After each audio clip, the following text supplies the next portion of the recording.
Bonsoir, bonsoir. Bonsoir, mesdames et messieurs, je vous dis bonsoir.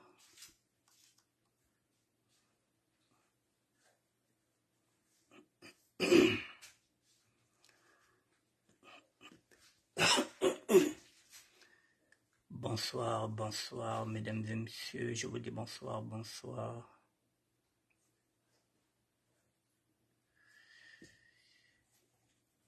Il est 19h03, mesdames et messieurs, et nous sommes aujourd'hui le vendredi, non, pardon, nous sommes aujourd'hui le jeudi 31 août 2023. Nous sommes aujourd'hui le 31 août 2023. Et il est 19h03. Bonjour, Mbouya Mwaza. Je vous attends, mesdames et messieurs. Nous avons 3 sujets à traiter. Le premier sujet, nous allons nous intéresser à l'intelligence, à nos intellectuels du XXIe siècle. Est-ce que avoir fait beaucoup de longues études, bonsoir, Freddy Mikomo, le professeur de la SAP contemporaine, est-ce que avoir fait de longues études fait de vous un homme ou une femme intelligent? Nous allons nous poser cette question-là. Vieux Français Mfumo Bologna, depuis Pointe-Noire. Merci, mon petit. Bologna, le quartier d'abord, le quartier Mbota. Dis bonsoir à tout le quartier Mbota, puisque je suis parisien de Mbota. Moi, je suis parisien de Mbota. Merci à tout le monde. Merci. Moi, je suis parisien de Mbota. Moi, je revendique Kiao. Oui. Je suis de Brazzaville, mais je suis aussi de Pointe-Noire. Donc, moi, je suis parisien aussi en Mbota. Voilà. Le quartier d'abord. Voilà, mesdames et messieurs, donc on va parler du premier sujet, l'intelligence. Est-ce qu'elle est synonyme, et plutôt, voilà, est-ce qu'elle est synonyme de longues études? Est-ce que parce qu'on a fait des longues études, parce qu'on est bourré de diplômes, parce qu'on est surdiplômé, parce qu'on a un DEUG, parce qu'on a des masters, parce qu'on a des doctorats, est-ce que cela signifie qu'ils sont plus intelligents que ceux qui n'ont pas ces masters-là, qui n'ont pas ces diplômes? C'est de là que nous allons parler, parce que depuis que nous sommes indépendants, mesdames et messieurs, depuis l'indépendance que nous avons depuis 1960, ça fait 63 ans que les intellectuels sont là au Congo-Brazzaville, en République démocratique du Congo, et quand on regarde le résultat de ces intellectuels depuis 163 ans, ils ont mis l'Afrique en ruine. Ces intellectuels, depuis 63 ans, qui sont là depuis 1960, quand on regarde le bilan de 63 ans des indépendances, les intellectuels africains, qu'est-ce qu'ils ont apporté? Pas grand-chose. Si aujourd'hui, les militaires sont en train de faire les coups d'État, c'est parce que les intellectuels ont cessé de réfléchir. Les intellectuels n'ont rien créé. Ils n'ont rien inventé. Et les militaires commencent à faire les coups d'État parce que les intellectuels ont failli. Les militaires commencent à faire des coups d'État. Ils commencent à diriger le pays. Alors normalement, ce sont les intellectuels qui devraient diriger le pays. Comme ça se passe ici en France. Ce n'est pas les militaires qui dirigent. Ce sont les intellectuels. En Europe, partout, ce sont les intellectuels. Mais en Afrique, ce sont maintenant les militaires qui font des coups d'État parce que les intellectuels sont en train de faillir, ou bien ils ont failli avec leur super diplôme. C'est de ça que nous allons parler. Est-ce qu'ils sont plus intelligents que nous? Parce qu'ils sont bardés de diplômes. 63 ans. Quel est le bilan des intellectuels dans cette Afrique-là? Que maintenant, quand on regarde le Niger, ce sont les militaires qui ont pris le pouvoir. Ils ont détrôné. Lorsque nous regardons Centrafrique, c'est encore les militaires. Burkina Faso, les militaires. Le Tchad, les militaires. Au Congo-Brazzaville, ce sont les militaires qui sont au pouvoir. Pourquoi? Parce que les militaires ont dégagé un professeur qui s'appelait Pascal Lissouba. Quel est le bilan de nos intellectuels? Qu'est-ce qu'ils apportent dans cette société qui est la nôtre, l'Afrique? Mesdames et messieurs, voilà. Je vais commencer, on va y aller.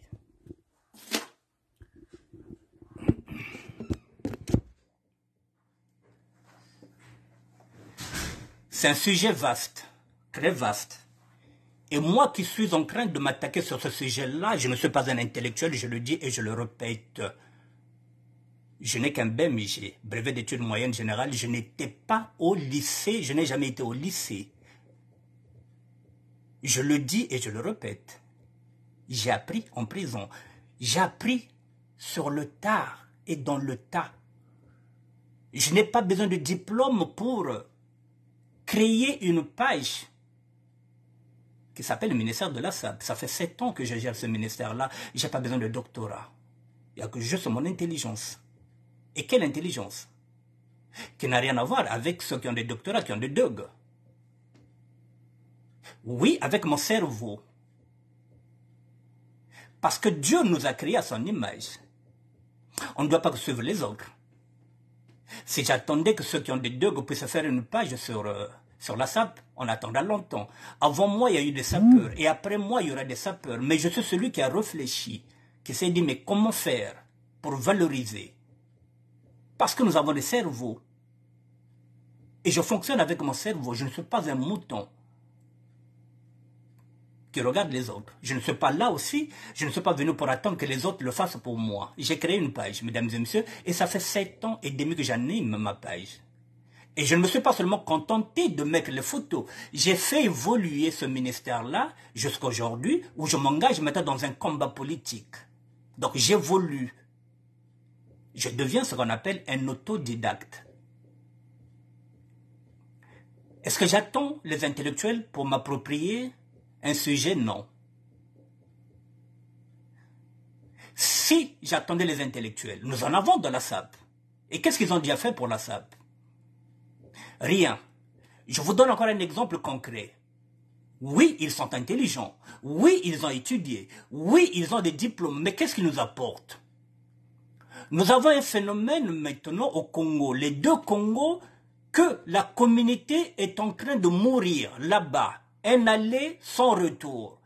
Nous avons des sociologues ici qui sont même dans la SAP, qui ont déjà écrit des livres sur la SAP. Nous avons des sociologues, je n'ai pas envie de les citer. C'est le rôle des sociologues d'essayer de comprendre pourquoi, lorsque nous sommes maintenant en vacances au Congo Kinshasa et au Congo Brazzaville, qu'il y ait seulement un aller simple, il n'y a plus de retour. Pourquoi nous sommes en train de mourir dans ces deux pays-là? C'est le rôle des sociologues. Pourquoi ils n'étudient pas ça? Justin Gondolo, pour ne citer que celui-là, qui avait dit de Paris-Bas-Congo, c'est un sociologue, pas n'importe quel sociologue. Pourquoi il ne vient pas étudier ce phénomène-là? Pourquoi nous avons étudié ce phénomène? Pourquoi nous avons étudié les simples retours que nous avons utilisés qu'il y avait? Il y a que poison, il y a que suicide, il y a que iki, il y a que du kunu, il y a que iki. C'est son rôle. Il est sociologue. Pourquoi il ne le fait pas?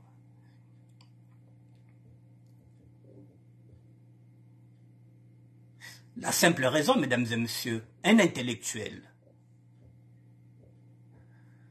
s'il veut traiter un sujet, il attend de l'argent.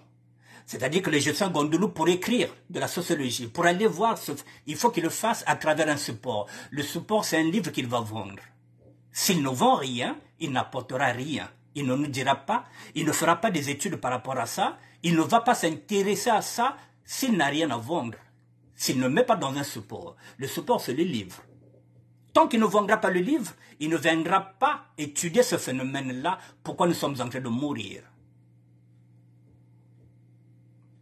L'intellectuel, tant qu'il n'y a pas un rendu financier, tant qu'il n'y a rien. Si vous l'appelez sur un plateau télévisé, vous le payez, il vient comme consultant, en ce net moment-là, il vous donne son savoir. Mais si vous ne payez pas, il ne va pas le faire. Il garde son intelligence. Et nous qui ne sommes pas des sociologues, nous sommes en train de chercher à comprendre pourquoi nous sommes en train de mourir, pourquoi nous sommes en train de pourquoi tozo kende, tozo zongate, anchebita asabobo. Un phénomène yoko itukiri. Jusqu'à ce que j'ai même proposé qu'il y ait une année sabbatique en 2024. On va essayer de voir. Si on ne va pas là-bas, dans ces deux pays, le Congo et la République démocratique du Congo, et on verra, puisque la rentrée, c'est toujours en août, on verra à la rentrée, on fera le compte pour voir combien de personnes nous avons perdues dans la diaspora. Et on verra. Les sociologues, ce qui a étudié. Alors, mesdames et messieurs, c'est la raison pour laquelle que nous parlons de l'intelligence. Est-ce qu'avoir beaucoup de diplômes, ça fait de vous un homme intelligent ou une femme intelligente? Je ne pense pas. Et je ne pense pas, mesdames et messieurs, quand on regarde maintenant, aujourd'hui, on va prendre la République du Congo. Lesquels qui sont au pouvoir, ce sont les militaires. Pourquoi les militaires sont venus au pouvoir? Parce que les intellectuels ont failli. Ils n'ont même pas pu mettre en route. Bien sûr, en 1992, le professeur Lissouba, avec tous les intellectuels, ils avaient taillé une constitution à la mesure, ce qui nous a permis d'aller aux élections. Et c'était fait par les intellectuels et les sages. Mais Denis Sassou Nguesso est venu détruire notre démocratie qu'on avait fait en 92 jusqu'en 97. Et depuis 97, il nous impose sa vision des choses et aucun intellectuel ne réfléchit comment dégager Denis Sassou Nguesso depuis 97. Les intellectuels sont partis travailler avec Denis Sassou Nguesso, sachant que ce dernier est militaire, il est sanguinaire, il est dans une pensée unique. Il ne partagera pas le pouvoir. Nous ne sommes pas en démocratie. Les intellectuels le savent. Mais ils n'ont jamais contourné Denis Sassou Nguesso pour apporter quelque chose. Ils sont rentrés pour faire carrière. Quel est l'intellectuel qui a déjà fini les études, hormis Pascal Lissouba qui avait fait des études pour nous ramener le coca et le colarum? Quel est l'intellectuel congolais qui peut nous dire que voici ce que j'ai inventé? Il n'y en a pas. L'intellectuel congolais, dès qu'il finit les études, il ne fait pas la recherche. Il rentre dans la politique, il va faire la politique. Et la politique laquelle? Être un mouton. Il va suivre.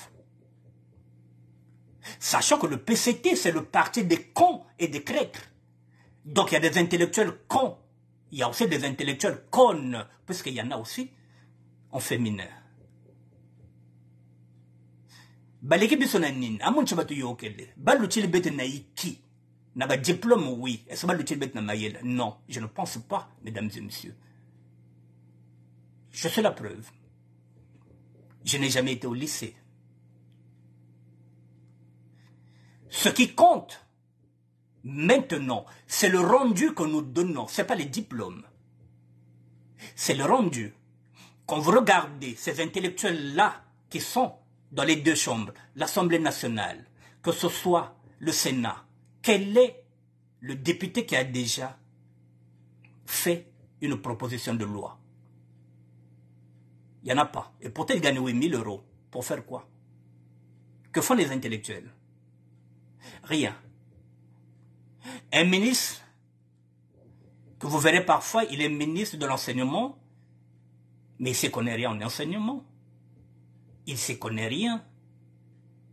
Il a un diplôme de compensation, de complaisance plutôt, qu'on l'avait donné parce que c'est peut-être le fils d'un ancien ministre.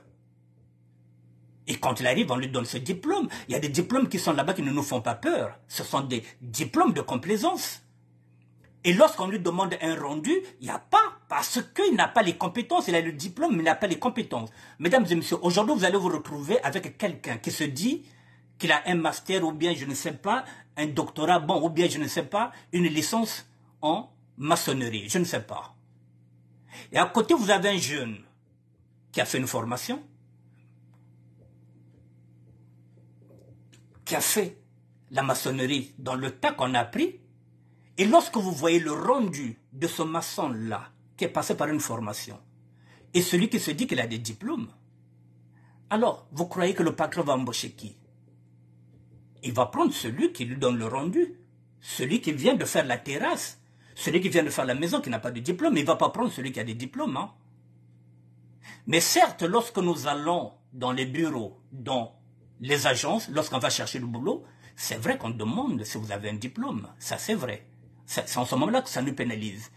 Si c'est seulement pour les diplômes, oui, on va l'embaucher, lui, parce qu'il est ingénieur. Mais Parfois, l'ingénieur ne peut pas vous donner le rendu que vous attendez. Et à côté, vous avez quelqu'un qui n'a pas ce diplôme-là, qui n'est pas ingénieur, mais qui va vous donner le rendu. Alors, vous allez embaucher qui? Celui qui peut construire votre maison ou celui qui vient avec les théories, qui vient avec des diplômes. Nous en sommes là, mesdames et messieurs. Nous en sommes là. Si demain, ce gouvernement-là, je dis bien, on nous donne la possibilité que je sois ministre, mesdames et messieurs, je veux prendre le poste. Je n'ai pas besoin de diplôme pour être ministre. Je n'ai pas besoin de diplôme pour être ministre de la jeunesse et même des sports. Je n'ai pas besoin. Je n'ai pas besoin, mesdames et messieurs, d'avoir un DEUG pour prendre le ministère des Affaires sociales, puisque je vis dans le social. Je n'ai pas besoin de diplôme. C'est ce que je vis. Mesdames et messieurs, je suis un évangéliste. Je n'ai pas besoin d'être pasteur avant de prêcher la bonne parole. Je n'ai pas besoin d'avoir une église avant de prêcher la bonne parole. Ce qui compte, ce n'est pas l'église. Ce qui compte, c'est ce que je viens de dire. La Bible. Ce que je viens partager, c'est le contenu. Même si je le fais là où j'avais l'habitude de le faire, dans les salles de bain. Ce n'est pas ça qui compte. C'est le compte rendu, c'est le rendu que je donne. C'est la parole biblique que je viens partager avec vous. Là où je suis assis là. Ce qui compte, ce n'est pas le décor, c'est ce que je suis en train de dire. Et alors, en quoi un pasteur est mieux que moi? En quoi un prophète est mieux que moi? Quel est le rendu de prophète que moi je ne peux pas rendre? Quel est le rendu de pasteur? Qu'est-ce qu'il fait que je ne peux pas faire? Pasteur, ce n'est pas Dieu qui nous nomme pasteur, ce sont les hommes qui nous nomment. Ce n'est pas Dieu qui a fait de moi un évangéliste, c'est un pasteur qui a fait de moi un évangéliste, qui m'a dit que non, tu es évangéliste. J'ai accepté. Mais ce n'est pas Dieu qui nous donne ces titres-là. Même si vous avez fait des cours, je n'ai pas besoin de cours de théologie pour enseigner la bonne parole. De la même façon que j'ai dit que je n'ai pas besoin d'argent, je n'ai pas besoin d'être payé pour enseigner.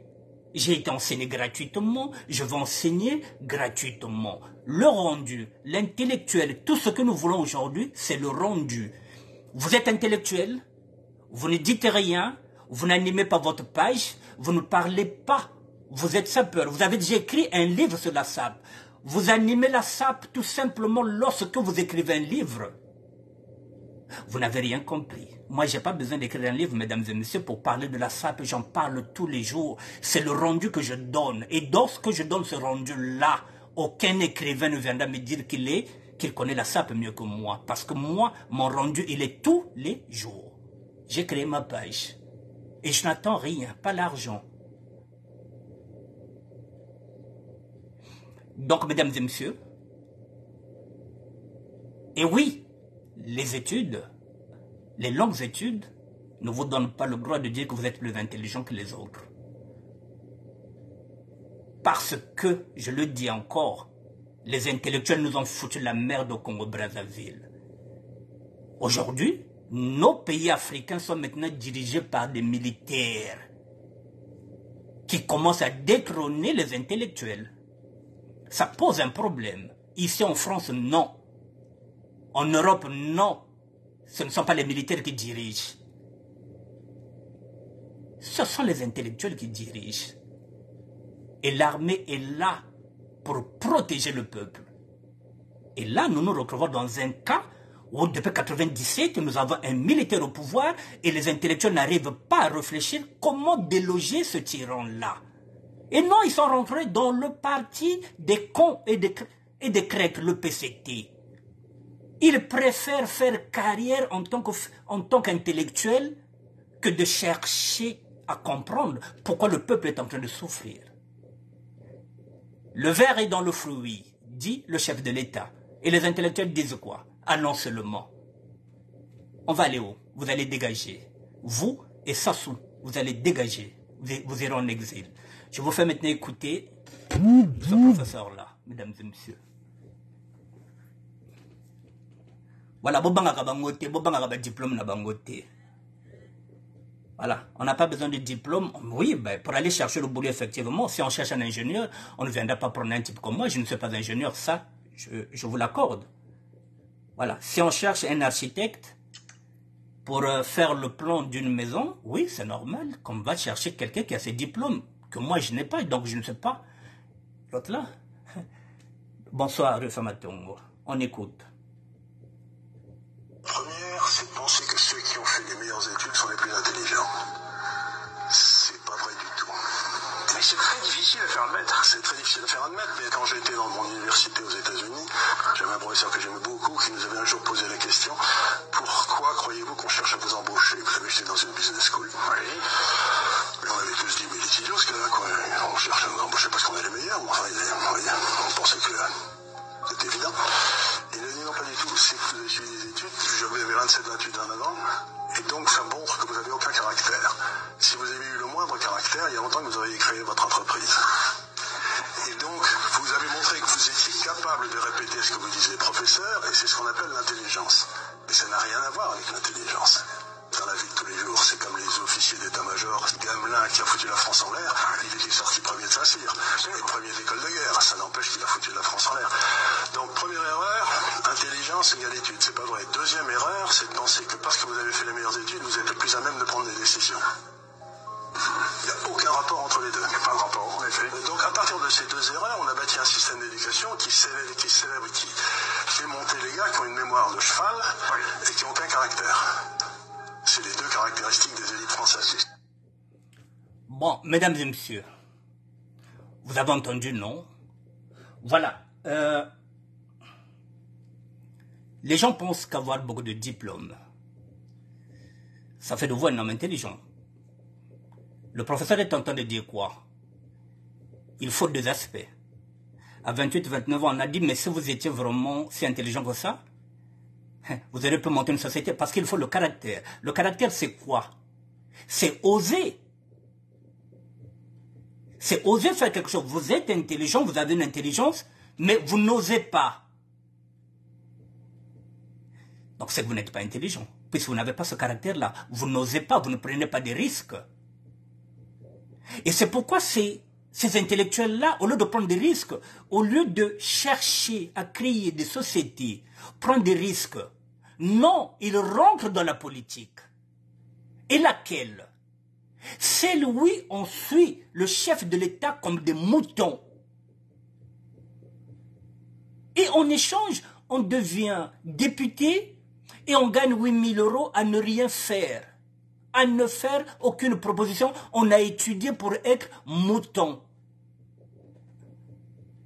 Et on devient un con intelligent, un con intellectuel. Il y en a.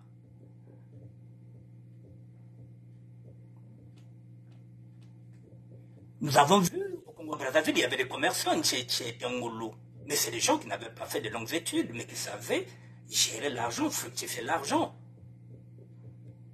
Aujourd'hui, il y a des généraux qui ont l'argent, qui ne savent même pas qu'est-ce que faire avec l'argent, parce qu'il y a tellement d'argent. Et à côté, il n'y a pas d'intellectuels qui peuvent fructifier cet argent-là. Tout le monde devient riche, tout le monde rentre dans l'armée pour se faire une carrière.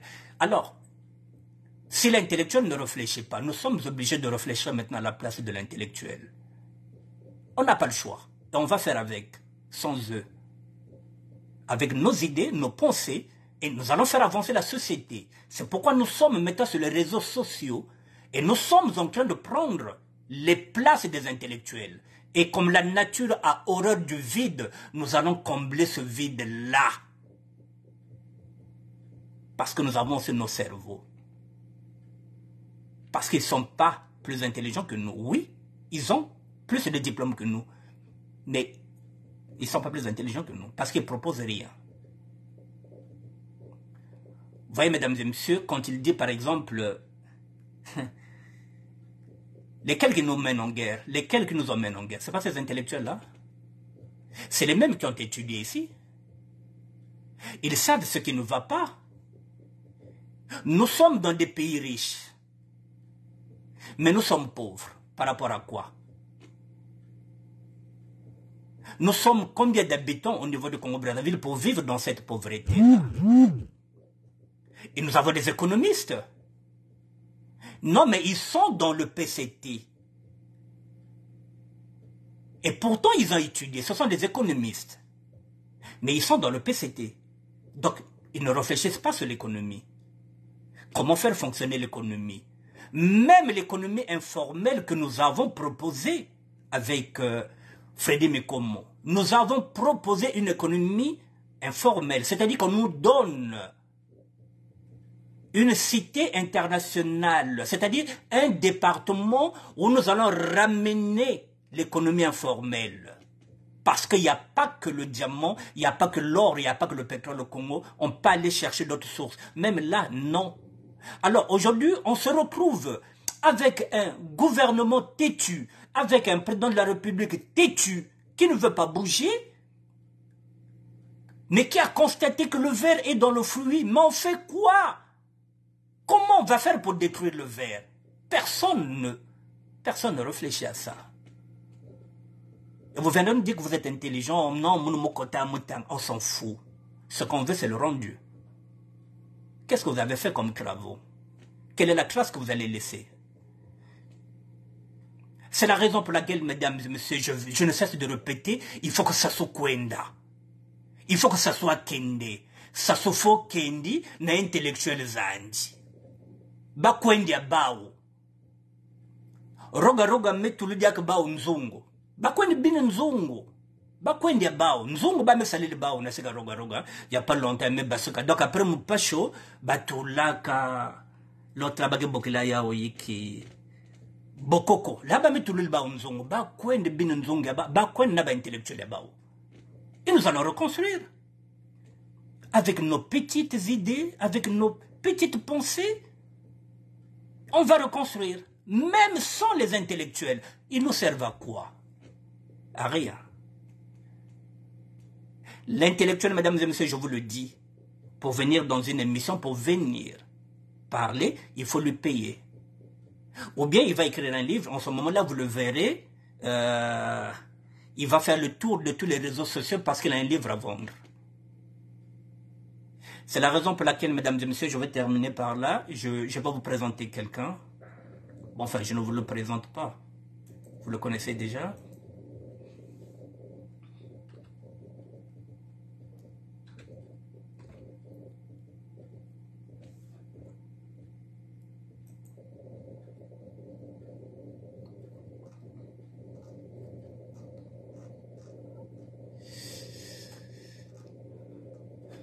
C'est la raison, mesdames, pour lesquelles vous nous voyez souvent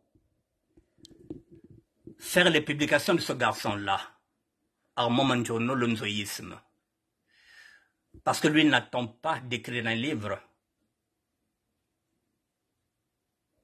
pour publier ses articles. Tous les jours, pratiquement, le nzoïsme écrit. Tous les jours, pratiquement, il n'attend pas d'écrire un livre. C'est la raison pour laquelle je publie souvent Armand Mandjono. Tous les jours, pratiquement, mesdames et messieurs, il anime, il nous informe. Avec celui-là, qui est aussi un intellectuel, qui enseigne, qui s'appelle Nemfumo. Voilà, qui commence maintenant, qui a compris que ça ne sert à rien d'être intellectuel, d'enseigner et de ne pas venir apporter ses analyses. Celui-là, il a commencé à nous faire part méthode de cette analyse. La rationalité matswaniste sauvera le Congo. Il s'appelle Nemfumo. Voilà, les intellectuels sont là. Ceux qui animent tous les jours, vous le connaissez, celui-là, il est professeur, il est reconnu. C'est ça l'intellectuel. Mais au Congo, il y en a combien qui vous le font? Voilà, les intellectuels sont là. Les intellectuels sont là, mesdames et messieurs. Voici les intellectuels, ceux qui se battent. Même si on les appelle des activistes, ce sont ceux-là, c'est le rendu qui compte, ce n'est pas les diplômes. Bon, celui-là, c'est celui-là qu'on va dégager. Il faut qu'on comprenne. Voici les intellectuels. Voilà, c'est pourquoi je viens souvent. Voilà, ni baba tchèque na kuna nuana ba kienchwa ba nadecho Congo activistes qui se battent, ni ba ouya ba intellectuels. Voilà, qui se battent. Voilà, il y a un problème du Gabon, elle est là, Gabonais. Les Congolais sont de tout cœur avec vous. Et vous venez nous parler de diplôme. Le rendu, quand on va vous demander qu'est-ce que vous avez déjà fait pour le Congo, c'est là il pourra dire voilà, je suis activé sur mon Nouanak, ça m'a combattu, Yandiei.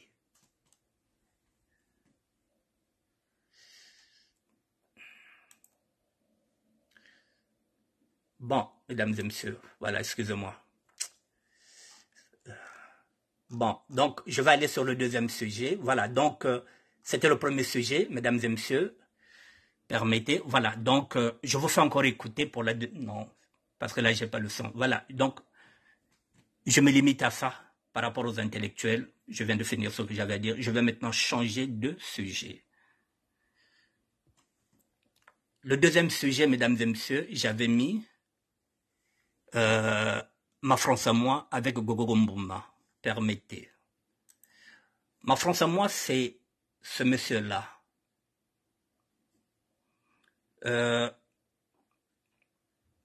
J'ai dit ma France à moi, Gogo Mbuma. Je vais vous parler de ce grand frère. Permettez, même si c'est 10 minutes. Regardez ce visage. Voilà. Gogo Mbuma. Ma France à moi.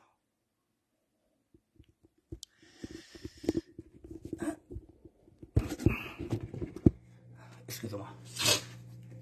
Mesdames et messieurs, lorsque nous parlons du respect, celui-là, c'est un grand frère. Ce sont des gens qui nous ont encadrés ici, en France, plus précisément à Paris. Aujourd'hui, quand je regarde, par exemple, les sapologues qui n'ont pas de respect pour les aînés, nous sommes des sapeurs. Nous respectons ceux qui nous ont accueillis ici. Ce grand frère-là, pourquoi j'ai mis ma France à moi? Parce qu'il fait partie de ma France. Il est là. Il était là en France avant moi. Je voulais lui rendre cet hommage-là. Adino Belle Couture, bonsoir, mon grand. Ce grand frère-là, je parle de lui parce que c'est quelqu'un que j'ai côtoyé, que j'ai dormi avec. Gogo Gombouma. Moi, je suis arrivé en 82, je pense qu'il était là depuis 78. Bon, il a eu un enfant ici, un seul. Vous savez que on n'est pas toujours obligé de vivre toute une éternité avec une femme, il s'est séparé avec une femme. Et puis la dernière fois que j'étais avec lui, c'était en 2002. Donc 2002, nous sommes aujourd'hui en 2023, ce qui fait 21 ans que je n'ai plus vu ce grand frère-là. Pourquoi? La dernière fois que je suis parti le voir, il habitait à Colombes. Je suis parti avec Roger Steph Loubaki, un grand moi, qui est ici à Paris. Nous sommes partis le voir. Il vivait avec une femme ivoirienne. Il m'avait appelé parce qu'il avait fait la commande d'une Mercedes. Il m'a dit, petit Mercedes Ntumini, donc nous était à là. Petit Ntumini sa Mercedes, donc on a vu la Mercedes que Kouiza, donc Mikoloyo, voilà. On va faire la fête. Le bien petit ban na ko commandé Mercedes na Allemagne na d'autres éléments donc Mikolo donc Koyate. Et finalement le lendemain il va m'appeler, il va me dire petit, j'ai une convocation de la préfecture. La préfecture me demande d'aller régulariser ma situation administrative. Je suis parti le voir, je lui ai dit mes grands frères, mais est-ce que tu as signalé ton adresse à la préfecture? Est-ce que tu es à cette adresse-là? Il m'a dit non. Je lui ai dit, mais comment la police sait que toi tu vis ici avec une femme puisque tu n'as pas donné cette adresse-là? Il m'a dit, je ne sais pas. J'ai dit, mais il y a un problème. Tu es ici, la police te convoque pour aller chercher ta carte de séjour puisque nous avons à peu près le même... comment ça appelle ça, le même parcours, si vous voulez, entre parenthèses. Donc voilà. Je dis, mais grand, tu ne peux pas y aller. Ça sent le piège. Il me dit, mais non. Je dis, mais non, ça sent le piège, puisque tu n'as pas donné cette adresse-là. Tu vis chez une femme, mais tu n'as pas donné cette adresse. Je l'ai dit, ça sent le piège. Il me dit, mais non. Il me dit, mais non, petit frère, je n'ai pas commis de délit. Il n'y a aucune raison qu'il puisse me piéger. Je n'ai rien fait. J'ai dit, mais grand, ça sent le piège. Je l'ai déconseillé. Le grand, le lendemain, il était parti à la préfecture.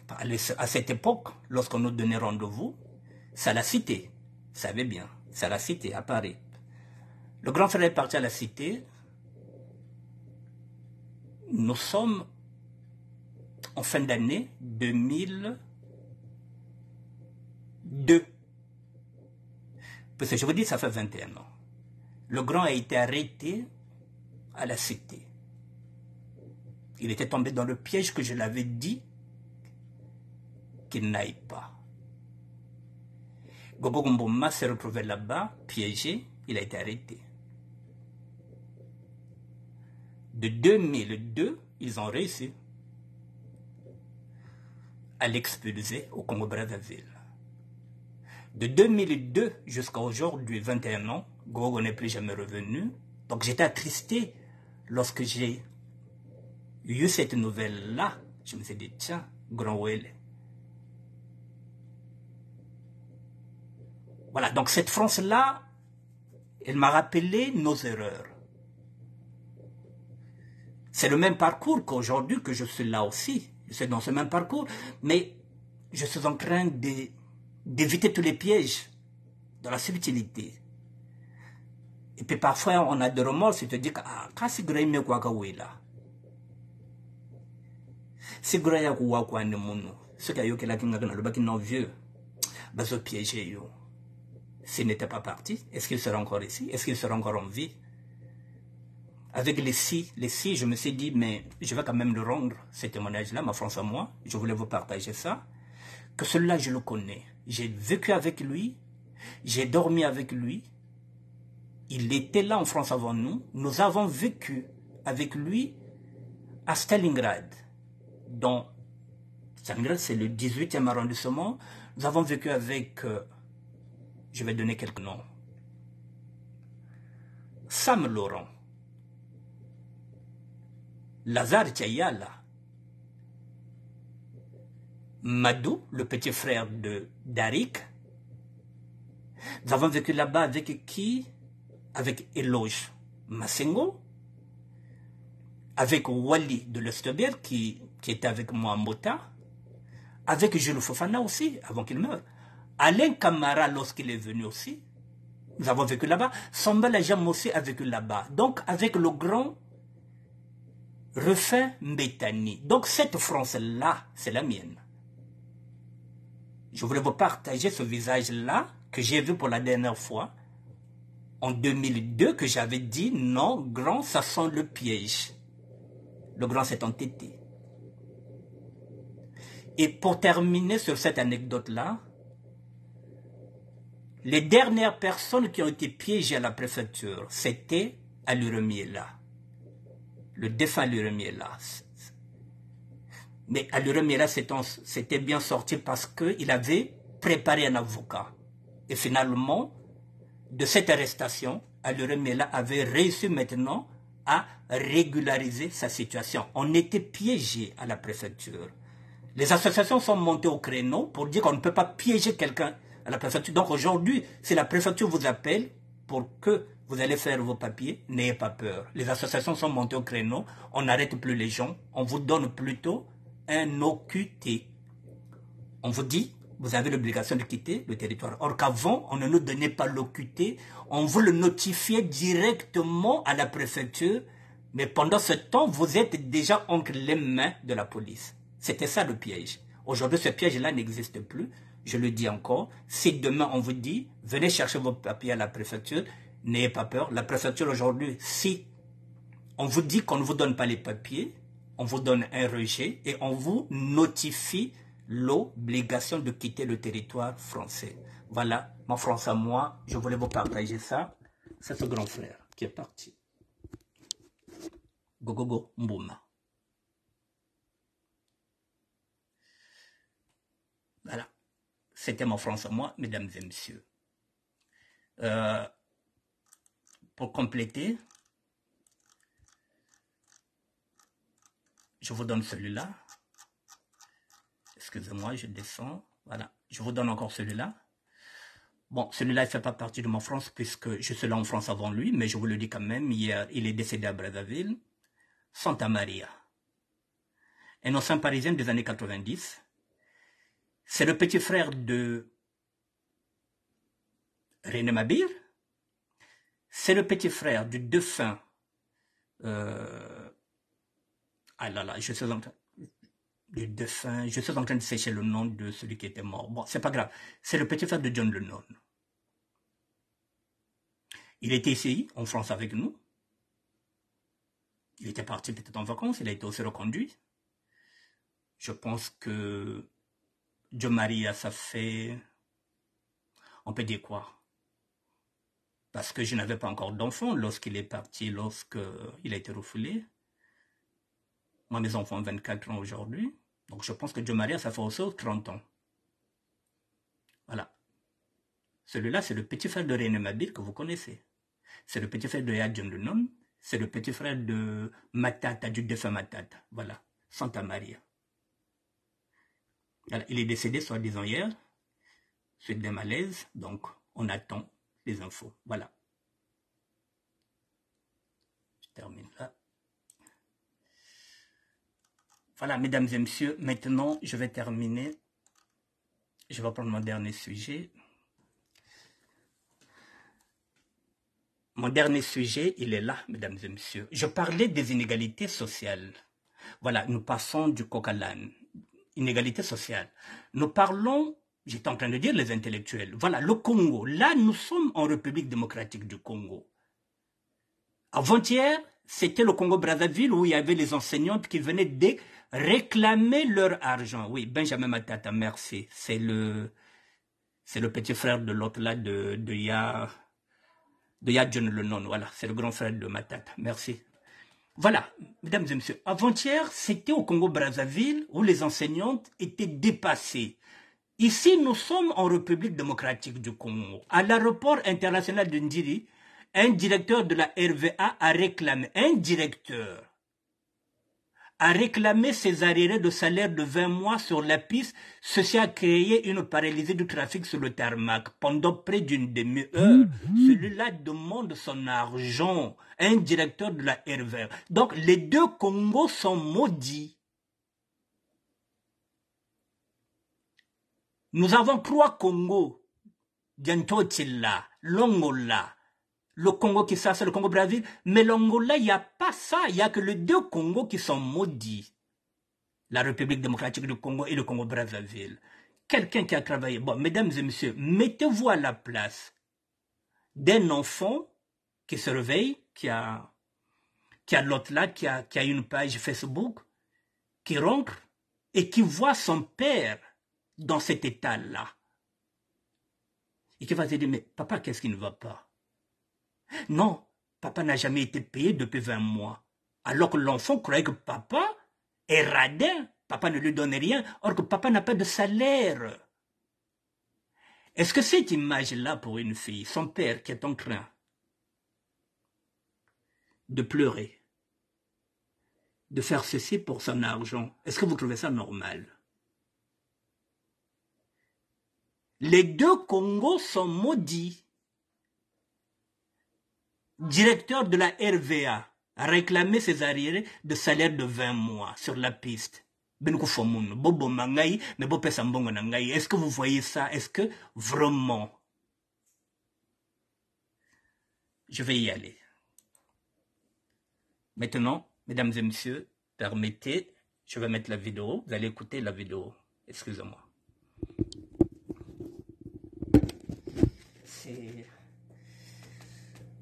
Vraiment, ça fait pitié. Ça fait pitié, voilà. Parfois, les enfants pensent que les parents n'ont pas envie de leur donner quelque chose, mais parfois, papa travaille, il n'a pas son salaire. Ça vous fait écouter.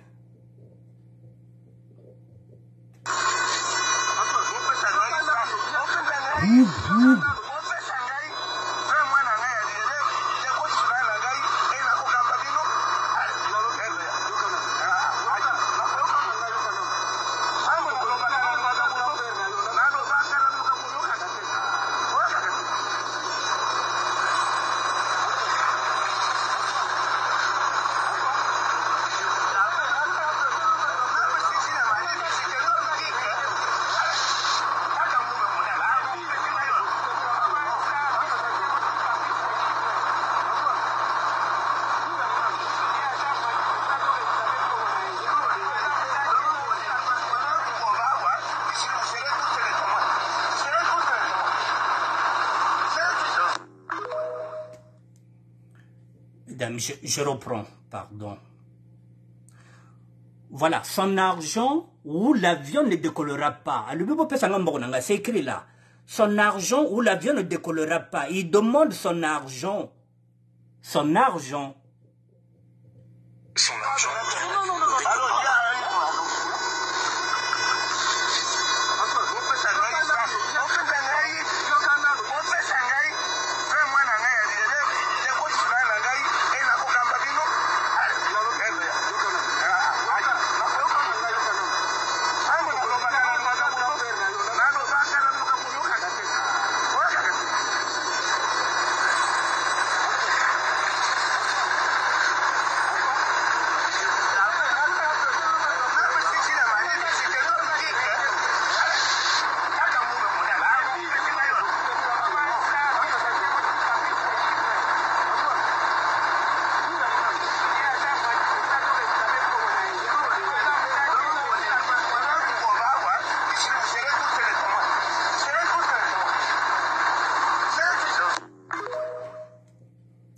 Mesdames et messieurs, pardon.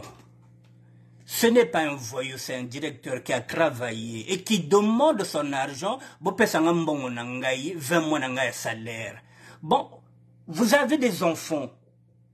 Les enfants qui regardent ça, que leur père a travaillé, mais on ne veut pas payer le papa, on veut humilier le père. Quelle est la réaction des enfants? Un enfant qui se réveille comme ça, qui regarde sur la télé, c'est son père. Dans une piste d'atterrissage, le papa est en train de demander son argent parce que 20 mois, il n'a pas été payé. J'espère, comme nous sommes sur les réseaux sociaux, peut-être que j'ai pris cette affaire-là, mesdames et messieurs, peut-être que ça peut interpeller le président, qui c'est qu'il dit. Il est jeune. Il a aussi des équipes qui œuvrent, qui regardent aussi les réseaux sociaux. C'est la raison pour laquelle j'ai pris ça en République démocratique du Congo pour amener ici. Parce que ce qui se passe en République démocratique du Congo, c'est ce qui se passe chez nous. Les inégalités sociales, c'est le combat que nous sommes en train de mettre à jour pour que tout le monde comprenne que les deux Congos-là, ça ne va pas.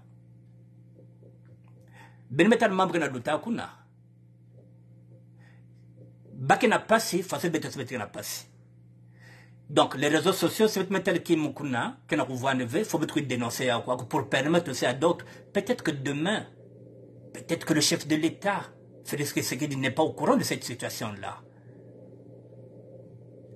Il y a des agents qui sont dedans qui peuvent lui dire, mais chef, nous avons vu une vidéo là, il y a un directeur qui est là, qui est en train de réclamer, dit-on qu'il n'a pas été payé. 20 mois, mesdames et messieurs.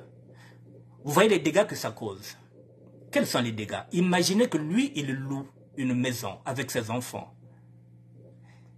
Et que vous êtes le propriétaire de cette maison-là. Pendant 20 mois, lui n'est pas payé. Lui ne peut pas payer aussi votre maison.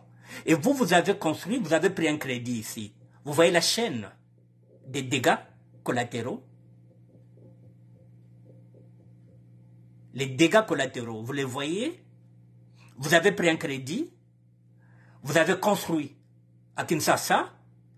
Vous vous êtes dit que celui-là, il est directeur de l'aéroport. Donc, il a un bon salaire, il va payer. Mais 20 mois, il ne paye pas. Vous ne pouvez pas le sortir. Ce n'est pas de la mauvaise foi. Et pendant ce temps, vous allez continuer à payer le crédit ici. Tout ça, pourquoi? Parce que nos politiques ne sont pas bonnes. La gérance de nos chefs d'État, disons-le, nous pénalise énormément. Vous voyez ce qui se passe en République démocratique du Congo. Mesdames et messieurs, j'ai fini. Il me reste 8 minutes. Je reviendrai peut-être demain sur un autre sujet, mais je vais quand même insister sur la nécessité que le dernier mot, il faut que Sassou Kwenda, Sassou doit partir, mesdames et messieurs. Sassou faut Kendi, il faut que ça soit Kende Naye, tout ça la République Moussoussou. Il nous faut repartir vers la Constitution de 1992. Il nous faut encore une loi pour se débarrasser de la loi, de la nouvelle Constitution de Sassou qui ne nous donne rien. Il faut revenir sur notre constitution de 1992. Parce que notre démocratie a été tuée en 97 à travers son coup d'État. Il n'y a plus de démocratie. Il peut installé qu'en 92, il peut voter Pascal Lissouba. Il y a que Diak V. Démocratie kata sala na yoko, ça soit ya wonda.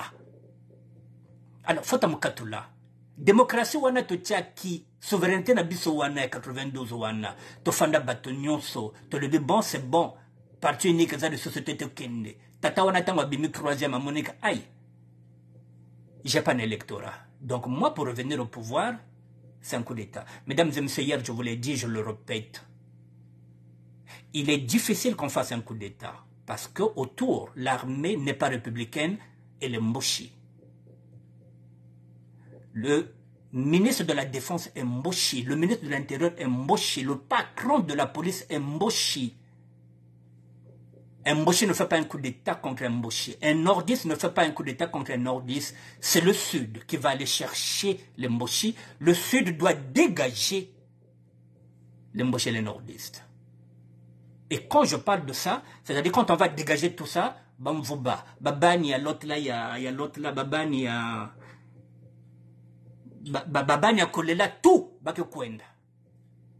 Il faut qu'il sorte du Congo, Bakwenda exil. C'est tout ce merdier-là, Nabatire Mongala, faut que Bakwenda. Et je vais être vache. Madame Mounario, c'est que Kwenda. Parce que là, il ne parle pas. Il y a des gens qui ne parlent pas. Parce que là, il ne parle pas. On a vendu nos terres. Madame Mounari ne parle pas. Madame Mounari ne parle pas. Il y a des gens qui ça leur apprendra à être dans un parti où la pensée est unique. Comme piéger, moyen aux gens élevés. Là, nous avons compris qu'il n'y a pas d'opposition. Parce qu'ils ont signé le pacte avec le diable. Le diable peut ça bon, le diable leur a tout donné, Bamunari comme un bon, l'autre comme un bon, mais comme un bon, bon, comme un bon, personne ne parle. Même Banya Mwabi, Naba Kent, Naba Veuve, Baunios tout, Naba Banya Kakia Massamba débat, Kenakacha gouvernement, Naba Banya Ntoumi, Baunios, personne ne parle, là-bas mettez que tu as bêto. Tout le monde est piégé. Et ce monde-là, mesdames et messieurs, si on prend ce pouvoir-là par le peuple, il ne faut pas qu'on exile. Donnez-moi une raison, une seule raison. Pourquoi Mounari va rester encore chez nous? Donnez-moi encore une raison. Pourquoi Thierry Mongala va rester chez nous au Congo? Pourquoi Mvouba va rester chez nous? Norseliki. Même Ntoumi va partir, mesdames et messieurs. Qu'est-ce qu'il va faire au pôle? Puisque Manateka qu'on n'y parle pas. Ici, on se bat. Qu'est-ce qu'il va faire là-bas dans le pôle? Il faut qu'il aille en exil. Il ira en exil. S'il veut être là avec nous, c'est maintenant qu'il faut se battre. C'est maintenant. Mounari, s'il veut rester là-bas, il faut qu'on nous en abeto. Bacheri Mungala, Baonyosina. Bamvouba. C'est maintenant qu'il faut se dire que non, nous nous sommes trompés, Betre Batia Sud, Betre voter dans le Sud. Ils ne vont pas attendre que nous allons faire le boulot pour eux et puis après, Bakutalana. C'est maintenant. Si Betre Bak pouvoir, si on prend ce pouvoir, ces gens-là, Bantoumi, tout ça, ça va aller en exil. Parce que nous allons refonder un autre Congo. Il y a Beto, Congo Dianto, Télé, Kungwisa. Voilà, mesdames et messieurs, j'ai fini. Je reviendrai demain. Mais sachez-le que ceux qui ont des diplômes, bazo bangi sabisote, mangungu jabako banga, fasike zondabe vili, ve, bivulga, yapamba, benoko talbom ve, n'ayez pas peur de ces, enfin, ce sont des papiers, oui, ils ont des diplômes, oui, ils ont fait des études, c'est incontestable. Ils sont plus super diplômés que nous. Ils sont bradés de diplômes. Ça, c'est incontestable. Batanga, Kabakanaba Deug, Kabakanaba Doctorat, Bakweta, Kabakwenana la Sorbonne. Ils ont fait les grandes études. Mais, Torobangangote. Puis c'est pas que c'est là qui me veut. Bakan impressionné Betnaïki. En quoi un pasteur va m'impressionner, mesdames et messieurs? Qu'est-ce qu'il peut enseigner que je ne peux pas enseigner? En quoi un prophète peut m'impressionner? Est-ce que j'ai besoin d'aller à l'église pour parler de Dieu? Non. Le guide, c'est qui? C'est pas le pasteur. Notre guide, c'est qui? C'est Jésus-Christ. Alors, si Dieu est avec nous, qui sera contre nous? Même le pape, c'est pas notre guide. Il est, oui, il est notre guide ici sur terre. Mais notre guide spirituel, le chemin, c'est qui? Le chemin. Le chemin, c'est pas le pape. Le chemin, c'est Jésus-Christ. Donc, qu'il y a le pape, qu'il y a Bakardino, qu'il y a Banani. Nous n'allons pas être des moutons spirituels. On ne va pas les suivre comme ça, comme des moutons. Non. Il y a certaines choses dans la Bible qu'on doit remettre en question. Voilà. L'église locale, c'était. Voilà. Nous aussi, je m'arrête là. En tout cas, mesdames et messieurs, je vous dis merci. Voilà. La critique doit être là et doit être positive. Donc nous on critique tout. C'est tout ça que nous appelons les mochis. On va se débarrasser. S'ils ne veulent pas qu'on se débarrasse, c'est maintenant ou jamais nous allons faire le même combat. Le même combat, là où on parle, là, il n'y a plus de négociation. Sassou doit quitter le pouvoir. Les mochis doivent quitter le pouvoir. L'armée ne doit plus commander, l'armée ne doit plus diriger au Congo-Brazzaville. L'armée est là depuis 40 ans. Depuis 97 que l'armée est revenue au pouvoir. Le Congo est à terre. Donc on ne veut plus de l'armée. Le pouvoir doit revenir aux sudistes. Parce que le sudiste, lorsqu'il est au pouvoir, il ne travaille pas seul. Il est là pour la nation, pour toutes les tribus. Mais le nordiste, lorsqu'il prend le pouvoir, c'est pour lui, c'est un clan, Bet-Metalia. Pendant 40 ans, ils sont au pouvoir. Depuis 97, ils sont encore venus au pouvoir, ces militaires-là. Ils sont devenus riches. Comme milliardaires, nous sommes devenus des pauvres mendiants. Une jeune fille de 12 ans commence à faire de la prostitution pour nourrir, pour préparer un repas pour ses parents. On n'a plus de dignité. Il faut bakwenda. Il n'y a plus de négociation. Je vous dis bonsoir, mesdames et messieurs, à demain. Merci à vous.